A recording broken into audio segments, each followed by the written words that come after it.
हम ना तो एलिस विंटरटन के बच्चे हैं और ना ही तुम्हारे। हम तो बच्चे ही नहीं हैं। एलिस के बच्चे तो बाटरम को पापा बुलाते हैं। हम तो वो हैं जो हो गए होते अगर आपकी मैरिज एलिस विंटरटन से हो जाती। हेलो दोस्तों, this is Manish and you are watching elite Manish sir की क्लासेस। आज हम इंग्लिश लिटरेचर के well known essay dream children को डिस्कस करेंगे दोस्तों। और ये एस्से एसेज ऑफ एलिया नामक कलेक्शन में 1823 में पब्लिश हुआ था and its writer Charles Lamb is the one who wrote his essays under the pen name Elia. और इस एस्से में दोस्तों he shares with us one of his experiences which he had one evening. So friends, be all ears and listen to what he says. बच्चों को अपने बड़ों से संबंधित कहानियां सुनना तो अच्छा लगता ही है दोस्तों, वो भी उस समय की कहानियां जब वो बड़े बच्चे थे।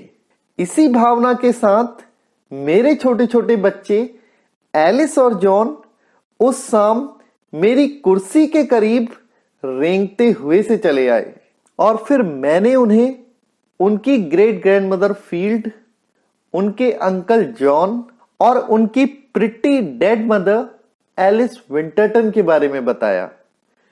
कहानी की स्टार्टिंग मैं बच्चों की परदादी यानी कि फील्ड और उनके उस बड़े मकान से करता हूं दोस्तों जहां वो रहा करती थी। वो मकान तो बच्चों के अब के मकान जहां वो अपने पापा यानी कि मेरे साथ रहते थे दोस्तों से 100 गुना बड़ा मकान था। इस बड़े मकान के बड़े हॉल में एक वुडन चिमनी लगी हुई थी। उस चिमनी पीस की लकड़ी पर 2 मासूम बच्चों और उनके निर्दयी चाचा की कहानी को एक बैलेट के रूप में कार्व करके लिखा गया था। ये बैलेट यानी कि गाथा गीत the children in the wood इस चिमनी पीस पर तब तक टंगा रहा था दोस्तों जब तक कि एक फुलिश रिच पर्सन ने इस लकड़ी वाली चिमनी को गिरवाकर मार्बल वाली चिमनी नहीं लगवा दी, जिस पर कोई भी स्टोरी नहीं खुदी हुई थी दोस्तों।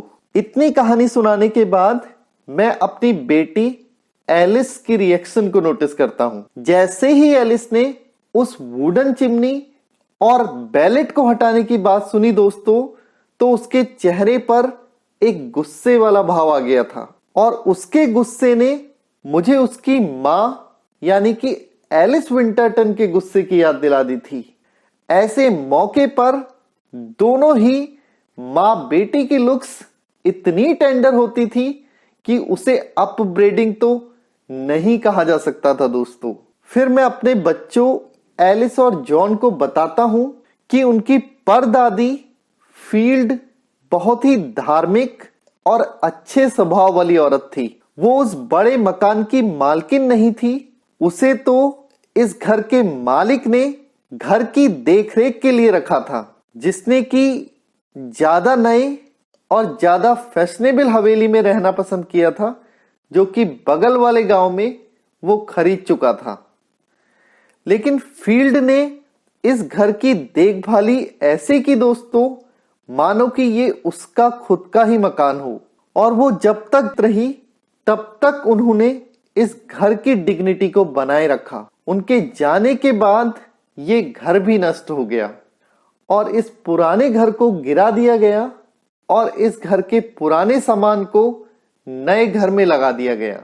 नए घर और पुराने सामान के इस वियर्ड कॉम्बिनेशन को सुनकर मेरा बेटा जॉन ऐसे स्माइल देता है मानो कि कह रहा हो ये कितना मूर्खतापूर्ण रहा होगा। मकान की बात समाप्त करके मैं एलिस और जॉन को उनकी परदादी फील्ड के बारे में डिटेल में बताना शुरू करता हूं। फील्ड बहुत ही धार्मिक और अच्छे स्वभाव वाली औरत थी। वो इतनी धार्मिक थी कि उन्हें कई सारे भजन और बाइबल का एक बड़ा वाला हिस्सा तो मुंह जबानी याद था। इतनी कहानी सुनकर मेरी बेटी एलिस अपनी रिलीजियस इंस्टिंक्ट को शो करते हुए अपने हाथों को आगे की ओर बढ़ाती है। और फिर मैं अपने बच्चों को बताता हूं कि उनकी परदादी एक टॉल, अपराइट और ग्रेसफुल वुमन थी और अपनी युवा अवस्था में तो वो पूरे गांव में सबसे अच्छी डांसर थी। डांसर शब्द सुनते ही मेरी बेटी एलिस का छोटा सा दायां पांव अनजाने ही हिलने लगा था दोस्तों। लेकिन मेरी गंभीर हो चुकी लुक्स को देखकर वो खुद ब खुद रुक भी गया। फिर मैंने कहना जारी रखा, फील्ड गांव की बेस्ट डांसर ही बनी रही थी जब तक कि उस निर्दयी कैंसर की बीमारी ने उन्हें दर्द से झुका नहीं दिया। उस बीमारी ने उनकी बॉडी को जरूर झुका दिया था, लेकिन उनकी अच्छी स्पिरिट को तो वो बीमारी भी नहीं झुका पाई थी। वो तो आज भी अपराइट ही बनी रही थी, क्योंकि वो बहुत अच्छी और धार्मिक स्वभाव वाली महिला थी। मेरी दादी फील्ड बहुत साहसी भी थी दोस्तों, इसीलिए तो उस बड़े एकांत मकान के एकांत कमरे में वो अकेले ही सो जाया करती थी। वो कहती थी कि मध्य रात्रि में दो छोटे बच्चों के प्रेत स्टेयरकेस या जीने पर ग्लाइडिंग करते हुए दिखते थे। ये प्रेत वाली कहानियों को सुनकर तो मैं घबरा ही जाया करता था दोस्तों, और सोचता कि शायद प्रेत दादी फील्ड को नहीं डरा पाते थे, क्योंकि वो तो बहुत ही अच्छी और रिलीजियस किस्म की वुमेन थी और मैं तो अपनी दादी का आधा भी अच्छा और रिलीजियस नहीं था। इसीलिए मुझे अकेले नहीं, घर की मेड के साथ सुलाया जाता था। इतनी कहानी सुनने के बाद मेरे बेटे जॉन की रिएक्शन भी देखने लायक थी दोस्तों। उसने अपनी दोनों आईब्रोज को ऐसे फैला लिया था मानो कि साहसी दिखने की कोशिश कर रहा हो। फिर मैंने बच्चों को बताया, जब उनकी परदादी फील्ड की डेथ हुई तो उनके फ्यूनरल को अटेंड करने के लिए बहुत बड़ी भीड़ इकट्ठी हो गई थी, जिसमें गरीबों के साथ साथ अमीर लोग भी शामिल हुए थे, जो कि आस पड़ोस से भी और कई मील दूर से भी आए थे। फिर थोड़ी और तेज आवाज में मैं बच्चों को बताता हूं कि उनकी परदादी प्यार तो अपने सारे ग्रैंड चिल्ड्रन से करती थी, लेकिन एक प्रकार से यह भी कहा जा सकता है कि ज्यादा प्यार तो वो उनके चाचा यानी कि जॉन लैम्ब को ही करती थी, क्योंकि he was so handsome and spirited a youth and a king to the rest of us. इसीलिए तो दोस्तों उसे बाहर घूमना ही ज्यादा पसंद था। वो कभी घोड़े की पीठ पर बैठकर गांव का चक्कर लगाता, तो कभी हंटर्स की कंपनी में शामिल होकर शिकार किया करता था। हालांकि ओल्ड ग्रेट हाउस और वहां का गार्डन भी उसे पसंद था, लेकिन शायद उतना नहीं जितना कि मुझे। अगर अपनी बात बताऊं दोस्तों, तो जब भी ग्रैंड मदर फील्ड हमें छुट्टियों में उस बड़े मकान में ले जाती, तो मैं तो घंटों घंटों तक वहां अकेले ही घूमता रहता। वहां रखे 12 सीजर्स के बस्ट्स और स्टैचूज को तब तक घूरकर देखता रहता जब तक कि वो पुतले मुझे जीवित से प्रतीत ना हो जाए, या फिर मैं खुद उनकी तरह मार्बल का ना बन जाऊं। फिर बच्चों को मैंने उस बड़े मकान के ओल्ड फैशन्ड गार्डन के बारे में बताया, जो मुझे बहुत ही अट्रैक्ट करता था दोस्तों। गार्डन में उगे हुए नेक्टेरिन्स और पीचेस फॉरबिडन फ्रूट्स थे, लेकिन मुझे तो उस बगीचे की ताजी ताजी घास पर लेटे रहना और गार्डन की स्वीट स्मेल का आनंद लेना ही ज्यादा पसंद था। और तब तक मैं धूप में ऐसे ही पड़ा रहता था जब तक कि अपने आप को वहां लटके हुए फलों की तरह धूप में सिकता या पकता हुआ ना महसूस करने लगूं दोस्तों। पीचेस, नेक्टेरिन्स और ऑरेंजेस के स्वीट फ्लेवर्स जो दूसरे बच्चों को खूब टेम्प्ट कर सकते थे दोस्तों, मुझे तो बिल्कुल भी आकर्षित नहीं करते थे। मैं तो बस बिजी आइडल डाइवर्जेंस का ही ज़्यादा मज़ा उठाता था। इतनी कहानी सुनकर जॉन उस अंगूर के गुच्छे को वापस प्लेट पर रख देता है, जो कि एलिस द्वारा भी अनऑब्जर्व्ड या अनदेखा नहीं रह गया था। शायद दोनों बच्चों ने उस अंगूर के गुच्छे को शेयर करने का मन बना लिया था, लेकिन फलों के प्रति पापा की अनविलिंगनेस के बारे में सुनकर बच्चे अपने अंगूर खाने की इच्छा को सेक्रीफाइस कर देते हैं।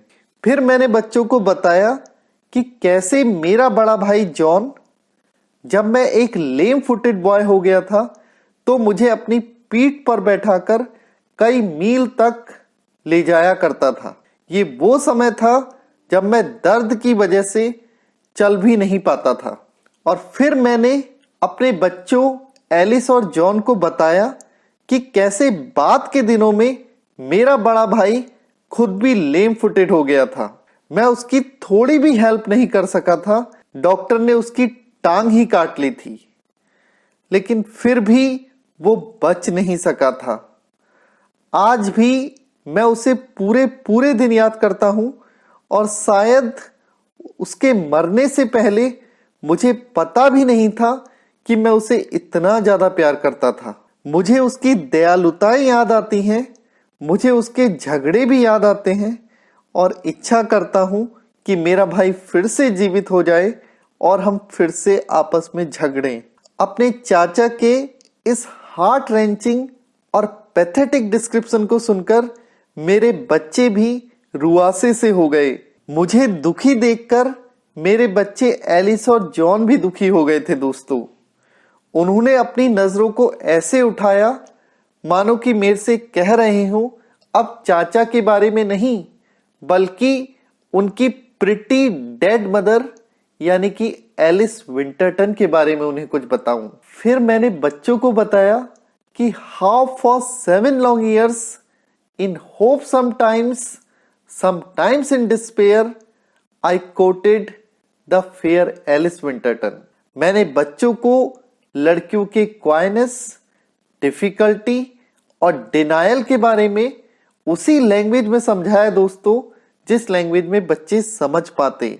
लेकिन तभी मेरी बेटी एलिस ने अपनी आंखों को उठाकर मेरी तरफ जब देखा, तो मुझे ऐसा लगने लगा मानो कि मेरी बेटी एलिस की आंखों से उसकी मां यानी कि मेरी बिलविड एलिस विंटरटन की आत्मा झांक रही हो।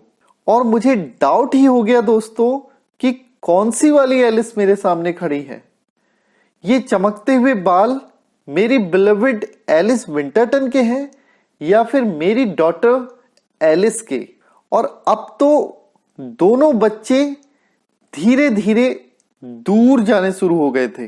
जैसे रेंगते हुए वो मेरे पास आए थे, उसी तरह अब वो वापस जाने लगे थे और लगातार मेरी आंखों से ओझल होते जा रहे थे। और जाते जाते मेरे पर ऐसा इंप्रेशन बना रहे थे दोस्तों, मानो कि वो कह रहे हो, हम ना तो एलिस विंटरटन के बच्चे हैं और ना ही तुम्हारे। हम तो बच्चे ही नहीं हैं। एलिस के बच्चे तो बाटरम को पापा बुलाते हैं। हम तो वो हैं जो हो गए होते अगर तुम्हारी मैरिज एलिस से हो गई होती।